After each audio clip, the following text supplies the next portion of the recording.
Alors comment ça m'est venu? Le jour où j'ai décidé de me choisir. Le jour où j'ai fait le tour en fait de tout ce que j'avais mis en place pour évoluer et où j'ai vu qu'il pouvait me manquer quelque chose. On nous assène, en tout cas mon éducation m'a asséné que pour réussir dans la vie, il fallait avoir un bon travail, une maison, du confort en fait, et puis une certaine reconnaissance, un environnement social et amical suffisamment étayé, être bien inscrit dans la cité. C'est un peu ça, hein, l'idée. Et quand on est bien inscrit dans la cité et qu'on a tout ce qu'il faut pour être heureux, il y a toujours en tout cas pour moi, j'ai ressenti qu'il me manquait un petit quelque chose. Pourtant, dans mon travail, j'adorais ce que je faisais, hein, puisque j'accompagnais des gens en souffrance, j'avais besoin d'être présente et de transformer et faire évoluer les vies des gens que je rencontrais dans le cadre de mon premier travail, mais j'y prenais plus beaucoup de plaisir. Il me manquait quelque chose. Et ce qui me manquait, en fait, c'était d'être conforme à moi-même, sans uniforme. J'étais une étiquette et il fallait rentrer dans un cadre, dans une institution. C'était très bien, hein, mais qui était très limitante, puisque on ne peut pas être réellement soi quand on travaille pour une institution. Ou en tout cas, ça peut être dérangeant, surtout quand on a une personnalité assez forte ou affirmée, lorsqu'on est quelqu'un de très joyeux, qui a besoin comme ça d'exprimer les choses. Et quand je me suis orientée sur les soins de la médecine traditionnelle chinoise, le magnétisme et l'énergétique, effectivement, c'était drôle. Parce que je me souviens que lorsque j'ai eu ma première certification de praticienne en magnétisme, je suis rentrée au travail toute fière dans mon ancienne vie, j'ai envie de dire, en disant voilà, je suis praticienne en soins énergétiques, en magnétisme. On m'a regardé en disant mon Dieu, je travaillais en santé mentale, hein, donc c'était ok, il faut un petit traitement, Peggy, une petite pilule.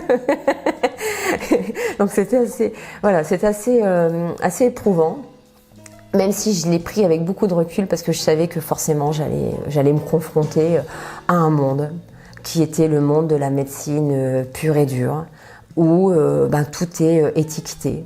C'est-à-dire que tu as mal à l'oreille, forcément tu as une otite, tu as mal à la tête, forcément tu as une migraine, tu as mal à la gorge, tu as une laryngite, tu as mal au coude droit, tu as une droitite, au coude gauche. Bon bref, et moi en fait quand je disais que peut-être la migraine avait une autre signification que juste c'est un problème de vaisseau et de pulsion sanguine, on m'a regardé avec des yeux complètement fous. Quand j'ai commencé à parler de méridiens, là je crois que je les ai perdus, et de chakras aussi. Et en fait, plus j'allais une fois que j'ai mis le pied sur ce chemin-là, j'ai trouvé beaucoup de sens. J'ai commencé à voir les choses autrement. J'ai commencé à me comprendre davantage et comprendre la vie aussi différemment. Depuis que j'ai mis ce pied dans cette voie, hein, de la meilleure compréhension de l'être humain, de l'harmonie, mais aussi de l'hypnose, je me sens beaucoup plus quiète, beaucoup plus paisible, mais aussi beaucoup plus festive et joyeuse. Je suis profondément heureuse en fait. Je me sens profondément heureuse parce que très joyeuse. J'arrive à transformer facilement les choses. Alors oui, ça n'enlèvera pas le sarcasme, ça n'enlèvera pas les mauvaises pensées de chacun, ou de certaines personnes plutôt, parce qu'ils ne sont pas vraiment nombreux, hein, ces gens-là.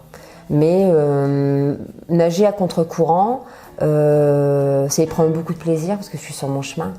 Alors oui, effectivement, ça me fait penser à une image il y a deux routes et bizarrement, tous vont aller à gauche. Moi, j'ai décidé d'aller à droite, voir un petit peu ce qui allait s'y passer. Et puis, ça me fait penser à une autre image qui me revient là. J'ai un petit garçon maintenant qui a 10 ans et qui s'appelle Arthur et qui, depuis qu'il a 3 ans et demi, peint des toiles pour venir en aide aux sans-abri.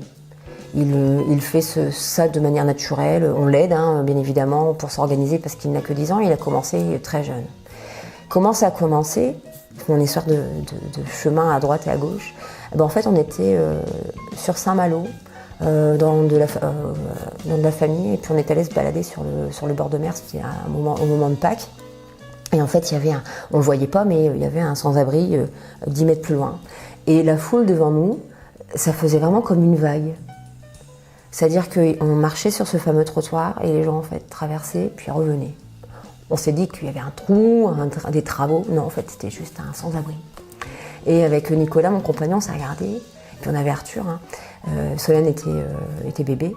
Et on s'est dit, mais qu'est-ce qu'on fait? On fait ce que tout le monde fait ou on fait ce que nous, on ressent, ce qu'on doit faire? Et on a continué ce chemin.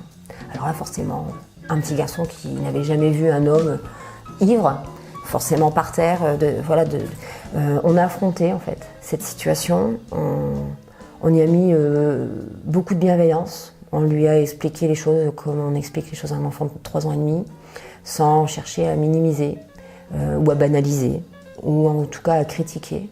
Et les mots qu'on a pu poser sur cette scène de vie, eh bien, lui ont permis de ne pas voir ce sans-abri comme un alcoolique qui arrivait là parce que voilà, il a bu, il est tombé, parce qu'il ne fait rien dans la vie, parce qu'il a choisi d'être pauvre. Voilà. On a montré que la société, elle pouvait aussi parfois fracasser les gens et qu'on devait, chacun à son niveau, être bienveillant. Si on ne pouvait pas lui donner 1 franc, on pouvait le regarder, au moins le regarder. Parce que ces gens sont transparents en règle générale, on a honte hein, de tout cet aspect de la population qui nous irrite un peu, parce qu'on culpabilise beaucoup, parce qu'on crée cette société-là, et ils sont gênants parce que ça nous renvoie à un être humain par terre, pour lequel on ne fait rien. Ce que je veux dire par là, c'est que quand on choisit d'aller à contre-courant, on peut enfin peut-être voir les choses comme elles sont vraiment. Aller à contre-courant, c'est se donner la possibilité de marquer son empreinte, un beau chemin.